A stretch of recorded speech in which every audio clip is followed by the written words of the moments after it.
Sang Hyang Adi Budaya, Namo Buddhaya. Selamat pagi, apa kabar semua anak-anak? Ya, sama Nera senang sekali semua dalam keadaan sehat, ya. Semua hadir. Oke, dalam pembelajaran pendidikan agama Buddha pada hari ini, sama Nera akan bercerita tentang rumah yang terbakar, ya. Sama Nera harap semua dapat mendengarkan dengan baik, ya, dengan sikap yang baik, cermat. Nah, nanti di akhir cerita sama Nena akan bertanya makna dari cerita ini. Ya, namun sebelum kita memulai aktivitas pembelajaran, semua duduk yang tenang, duduk yang rapi, ya, konsentrasi penuh. Mari kita sejenak meninggikan diri, kita melakukan meditasi dengan objek cinta kasih. Meditasi dimulai.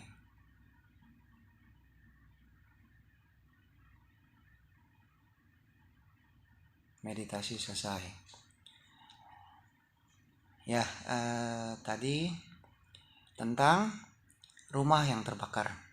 Nah, di satu desa terdapat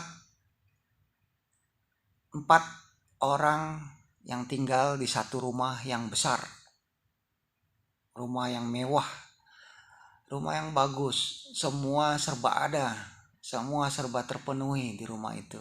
Ya. Sang ayah mempunyai 3 orang anak laki-laki yang sangat nakal, sulit diatur, sangat liar. Nah, pada satu saat ketika anak-anak ini sedang asik bermain, berlari ke sana ke sini, terjadi satu musibah yang tidak diinginkan. Ya. Ketiga anak ini bermain api. Ya. Mereka tidak tahu akibat yang akan ditimbulkan, bahaya yang akan ditimbulkan. Ya. Mereka hanya berpikir bermain, bergembira bersama, berlarian ke sana ke sini. Ya. Sehingga sekejap saja api memenuhi ruangan. Untung saja pada saat ketiga anak ini bermain masih dalam pengawasan ayahnya. Jadi ayahnya mengetahui. Setelah mengetahui, ayahnya sangat khawatir dan sangat resah. Bingung, apa yang harus dilakukan? Saat itu sebenarnya ayahnya bisa saja dia menyelamatkan diri sendiri. Namun dimanapun juga orang tua, ya, orang tua kita, ayah, ibu kita tidak akan tega, tidak akan membiarkan anaknya menderita di dalam satu musibah, ya. Sehingga dengan sekuat tenaga, dengan sepenuh hati, kasih sayang, berusaha menyelamatkan ketiga anaknya dari kobaran api. Api semakin besar, memenuhi semua ruangan. Ya, boleh dibilang kesempatan untuk menyelamatkan diri kecil. Ya. Ayahnya berteriak, "Wahai anakku, cepat keluar dari rumah ini. Rumah ini sudah dipenuhi oleh api. Kita akan habis terbakar. Nyawa kita terancam." Namun namanya anak-anak nakal, ya, dia tidak mengindahkan, tetap asik bermain. Dia tidak peduli, ya, tidak mengerti, ya. Diliputi oleh ketidaktahuan, ya. Jadi tahu akibat yang akan menimpa kepada dirinya. Jadi terus bermain, lari sana lari sini, ya. Sang ayah semakin bingung, apa yang harus dilakukan? Harus apa ini? Namun karena sang ayah merupakan umat Buddha yang baik, sering ke wihara mempraktikkan dhamma dan sering bermeditasi, sehingga sang ayah tetap ingat, tetap mengkondisikan dirinya dalam keadaan tenang. Di dalam satu keadaan tenang, batinnya menemukan jawaban, menemukan suatu cara bagaimana supaya anaknya keluar dan dapat menyelamatkan anak-anaknya. Segera sang ayah teriak lagi ke anak-anaknya, "Wahai anakku, kalian tahu gak? tadi ayah beli mainan baru, ya kan? Mainan baru itu bagus, masih terbungkus, dan kalian belum pernah memainkannya. Sangat seru mainannya. Ini keluaran terbaru. Dan mainan itu ada di depan rumah, kata ayahnya. Dan ide atau gagasan ayah ini berhasil menarik perhatian anak-anaknya yang nakal. Anaknya tertarik mendengar apa yang dikatakan oleh ayahnya. Mainan apa ayah? Di depan ada 3 kereta. Kalian bisa main sepuasnya. Mari kita buka sama-sama, kita mainkan sepuas-puasnya. Nah, seketika itu juga tanpa harus dituntun, tanpa harus dibimbing, tanpa harus digendong, anaknya berlomba, berlari, saling mendahului supaya lebih cepat memperoleh mainan itu. Jadi singkat cerita, mereka berempat selamat dari kobaran api, dari peristiwa kebakaran. Ya, walaupun harta bendanya habis, namun keselamatan 4 orang ini bisa dengan baik selamat menyelamatkan diri keluar dari rumah. Nah, sampai di luar ayahnya menunjukkan pada anaknya, ini ada 3 kereta. Yang satu kereta domba, yang satu kereta lembu, satu lagi kereta kuda. Ya. Nah, lalu anaknya bermainlah dengan kereta itu dengan puas dan bahagia. Nah, baik, dari cerita tadi di sini Samanera ingin bertanya pada anak-anak, apakah anak-anak ada yang memahami makna dari cerita tadi? Ada yang bisa menjawab? Mau mencoba menjawab? Gak apa-apa, jangan takut salah.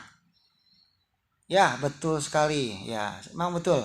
Apa yang dikatakan bahwa yang pertama kita harus nurut, ya, harus mendengarkan setiap nasihat dan perkataan dari orang tua kita. Itu makna yang pertama. Betul ya? Luar biasa. Yang kedua, ada yang bisa? Ya, luar biasa ya, sama Era senang sekali hari ini semua mendengarkan dengan baik sehingga dapat menjawab dengan baik, memaknai cerita ini dengan baik. Ya, yang kedua seperti yang dikatakan tadi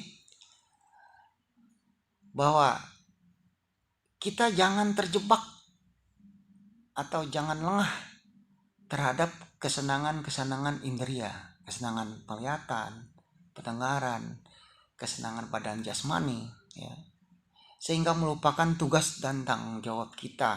Ya.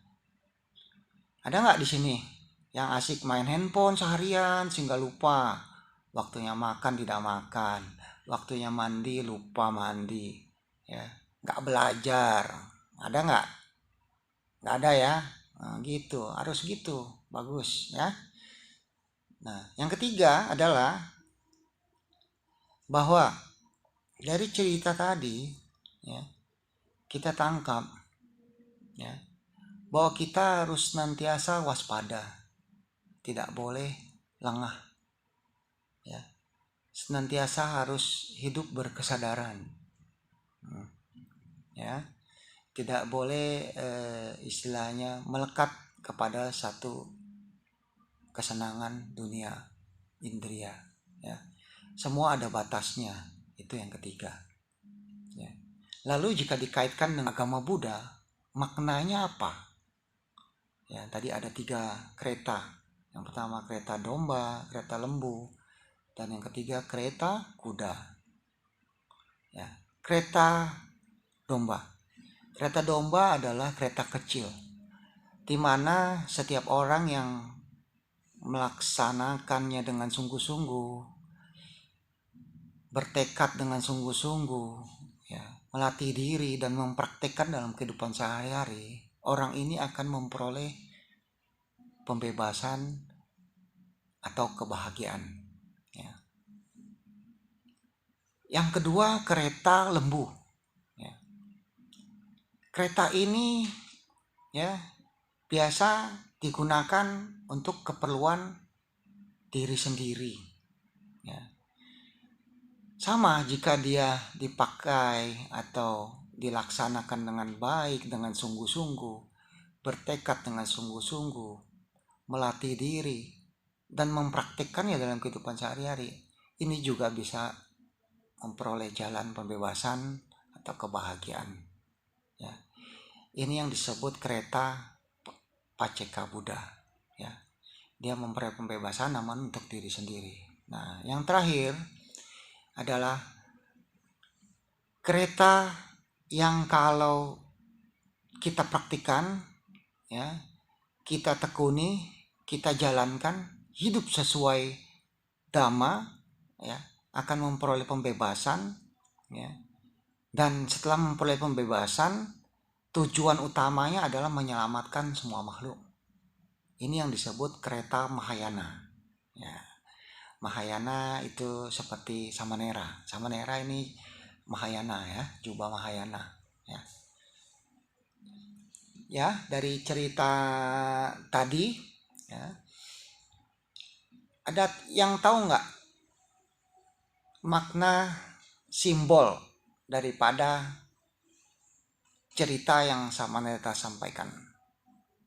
Ya, Samanera akan jelaskan bahwa sang ayah tadi adalah merupakan simbol dari seorang Buddha, di mana seorang Buddha penuh dengan welas asih, penuh dengan cinta kasih, ya, melindungi, ya, menjaga dan mengasihi semua makhluk tanpa batas, ya, menyelamatkan semua makhluk, ya, membebaskan dari penderitaan.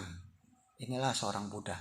Seperti ayahnya tadi melindungi anak-anaknya dengan sekuat tenaga, menyelamatkan mereka dari mara bahaya, dari penderitaan, ya. Dan 3 orang anak ini adalah simbol dari, ya, kita-kita ini yang penuh dengan kebodohan batin. Ya. Bodoh. Karena apa? Karena banyak nafsu keinginan, terbuai atau terlena oleh nafsu-nafsu indria, sehingga kita melupakan inti daripada tugas dan kewajiban kita sehari-hari. Inilah simbol dari 3 anak nakal tadi, ya, dimana kita belum memperoleh pencerahan, dimana kita belum memperoleh kebahagiaan. Materi pembelajaran pada hari ini cukup. Nanti anak-anak ada tugas, anak-anak membuat satu cerita, ya, di mana cerita ini mempunyai makna tentang kehidupan kita sehari-hari. Boleh diambil dari cerita-cerita Buddhis, seperti misalnya teladan dari siswa-siswa Buddha, atau dari Jataka juga boleh, ya. Jadi nanti dikumpulkan di pertemuan berikut, nanti Samanera periksa, ya. Samanera harap semua mengerjakannya, ya. Jika tidak ada pertanyaan, pertemuan pada hari ini Samanera akhiri. Namun sebelumnya mari kita kembali duduk hening, kita mempersiapkan diri, kita renungkan makna dari cerita tadi, kita tanamkan dalam batin, kita praktikkan, ya, 3 makna yang tadi terjadi atau kita lihat di dalam cerita tadi, untuk kita praktikkan dalam kehidupan kita sehari-hari. Meditasi mulai.